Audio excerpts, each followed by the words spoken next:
perisaiku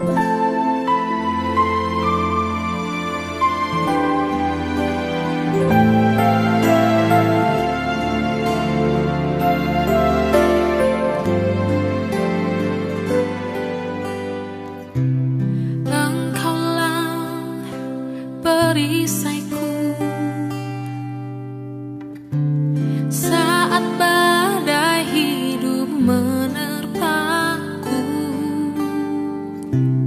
Firman-Mu di dalamku tenangkan jiwaku.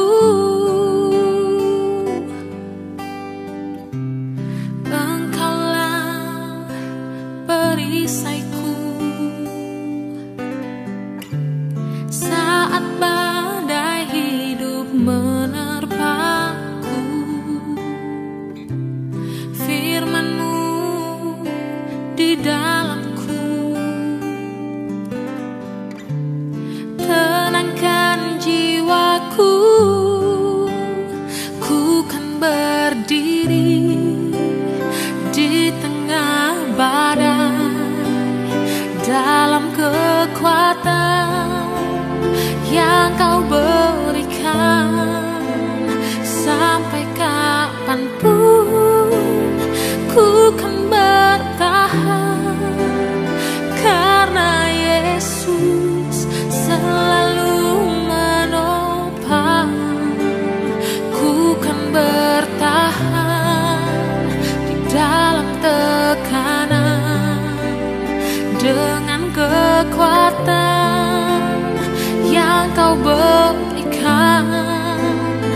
Sampai kapanpun tak tergoyahkan, karena Yesus selalu menopang hidupku. Salam jumpa kembali Bapak Ibu dan saudara-saudara. Kita hari ini mau belajar untuk berani berbicara tentang kebenaran dan berani berbicara menolak kejahatan. Walaupun mungkin itu agak susah, tapi kalau Roh Tuhan bersama dengan kita, kita akan dimampukan. Dasar firman Tuhan hari ini dari Mazmur 34 mulai ayatnya yang ke-15 sampai dengan 20. Mazmur 34 mulai ayat 15 sampai dengan 20. Mari kita akan bersama-sama berdoa.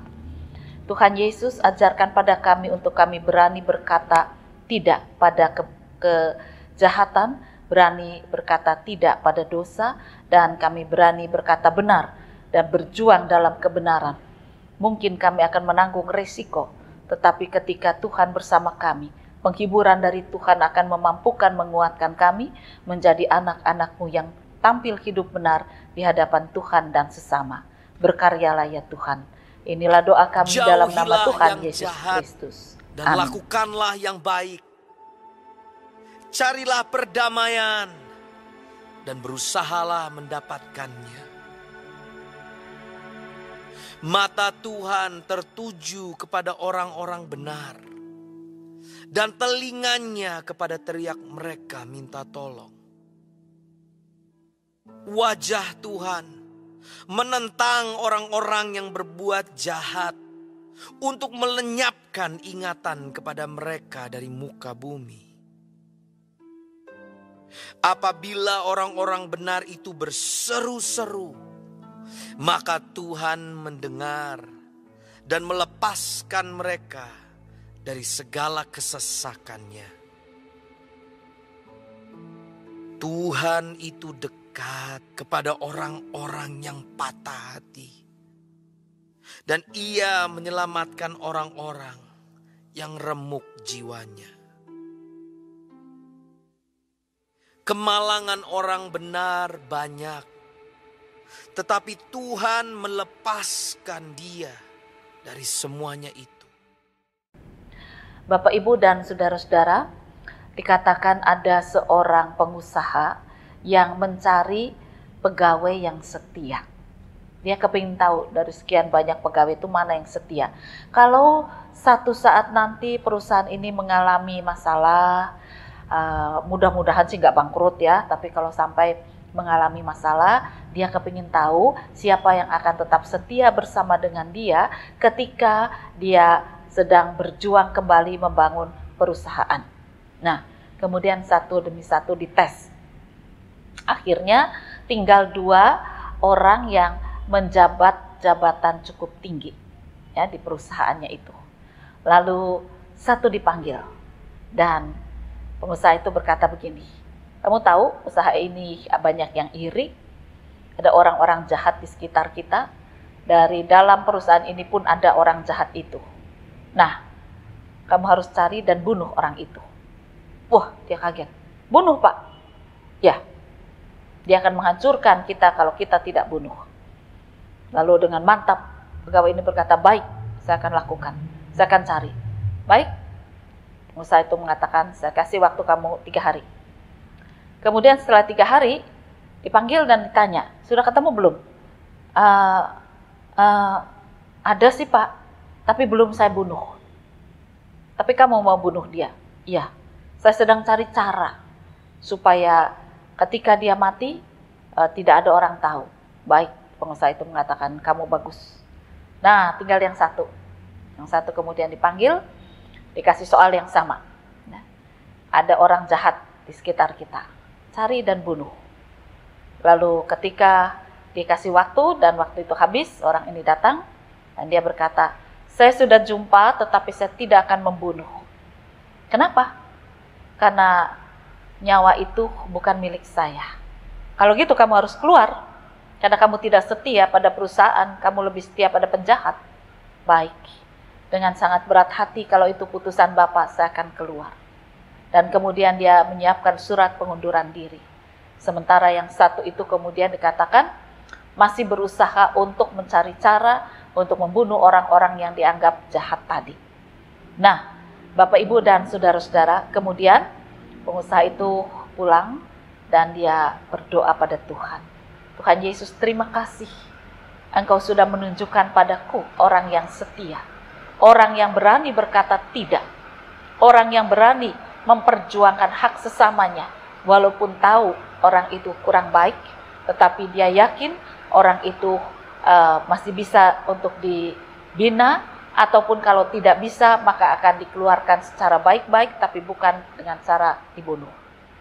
Esok hari dia panggil kedua anak buahnya, dan kemudian yang satu membawa surat pengunduran diri. Dia katakan, kamu tidak usah mengundurkan diri. Tapi kepada yang siap membunuh dikatakan, silahkan kamu mengundurkan diri. Sebab ternyata kamu adalah orang yang pengecut. Kamu tidak berani untuk mengambil resiko di tengah kejahatan, di tengah tantangan. Kamu cuma cari keamanan bagi dirimu sendiri. Dan itu tidak berguna bagi perusahaan. Saudara-saudara, sangat menarik ya. Bahwa orang yang tadinya beresiko untuk keluar, akhirnya diterima menjadi pimpinan tertinggi. Katakan karena dia berani mengambil keputusan yang tepat, yang bijak, dan berani berkata tidak untuk satu kejahatan. Firman Tuhan mengatakan demikian. Mata Tuhan tertuju pada orang-orang benar dan telinganya pada teriak mereka minta tolong. Wajah Tuhan menentang orang-orang yang berbuat jahat dan melenyapkan ingatan mereka dari bumi. Apabila orang benar itu berseru, maka Tuhan mendengar dan melepaskan mereka dari segala kesesakannya. Nah, kenapa ada orang yang berani berkata tidak? Ternyata orang ini berkata, aku juga berdoa. Aku bergumul dalam iman. Tuhan, kalau tanganku penuh darah kebohongan, penuh darah kematian orang yang mungkin dia ingin melakukan kejahatan tapi belum. Dan saya sudah membunuh, berarti saya penuh dengan dosa. Ampunilah saya tidak mau melakukan itu. Mungkin resikonya saya akan dikeluarkan, tapi berilah saya rezeki yang baru seturut kehendak Tuhan. Dan itulah menjadi pergumulan dan keputusannya. Tapi akhirnya Tuhan mendengar doanya dan Tuhan menentang orang-orang yang jahat. Mata Tuhan tertuju kepada orang-orang yang benar, yang setia kepadanya. Walaupun dihadapkan dengan persoalan besar, dia tetap berani untuk berkata kebenaran. Dia berani untuk berkata tidak untuk melakukan dosa. Dia berani berkata tidak untuk melakukan pembunuhan. Dia berani berkata tidak untuk melakukan kesalahan. dia akan tetap menjadi orang benar, dia akan tetap menjadi orang baik. Nah, orang semacam inilah yang dipandang oleh Tuhan, yang dilihat oleh Tuhan. Tuhan akan membimbing dia. Ketika dia mendapat jabatan, orang wah senang ya dapat jabatan, tapi dia bilang tidak. Jabatan ini memang bertambah tinggi, tapi artinya tanggung jawabku pun bertambah besar. Dan aku takut. Jangan-jangan aku tidak mampu melakukan dengan baik. Nah, supaya aku menjadi kuat, maka aku selalu berdoa, Tuhan berikan hikmat-Mu, berikan kekuatan-Mu, berikan kemampuan-Mu, berikan kasih-Mu untuk aku bisa melakukan semua ini. Tanpa Tuhan, aku ini bukan apa-apa. Dan orang yang rendah hati seperti inilah yang dipandang oleh Tuhan. Tuhan akan bersama dengan dia dalam segala tantangannya. Karena ternyata temannya yang akhirnya mengundurkan diri kan sakit hati ya, panas hati. Dia justru membuat huru-hara, membuat keributan, memanas-manasi teman-teman kerja yang lain untuk menjatuhkan dirinya. Tetapi pimpinan berkata, aku tahu dalam kejahatan ini, keributan ini siapa, dan akulah yang akan bertindak. Kamu diam, aku yang bertindak. Demikian juga dengan Bapa kita. Ketika kita setia, ada banyak orang tidak suka pada kita.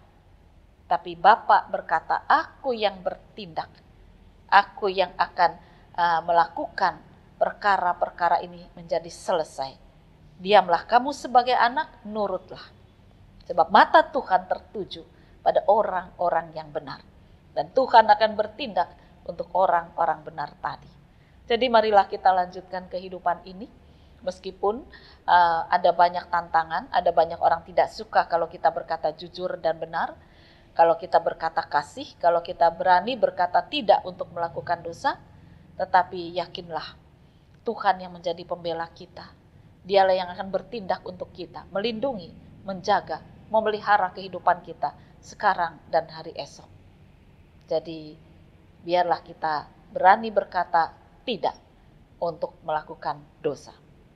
Selamat berkarya, Tuhan memberkati firman-Nya. Amin. Mari kembali kita akan berdoa. Tuhan Yesus memang tidak mudah untuk berkata tidak mudah untuk menolak pekerjaan yang sekalipun beresiko tinggi tetapi menguntungkan uang yang banyak. Kami lebih tergiur pada hasil daripada resiko. Kadang-kadang kami melupakan risiko yang terbesar adalah kehilangan surga. Ampunilah kami, supaya kami berani berkata dengan tegas, menolak dengan tegas ketika kami berhadapan dengan dosa. Kuasai kami dengan Roh Kudus-Mu siang dan malam, supaya kami mampu menjalani kehidupan dengan tetap setia kepada Engkau. Karena Engkau selalu melindungi kami, menjaga dan memelihara kehidupan kami. Inilah doa harapan kami. Dalam nama Tuhan Yesus Kristus. Amin.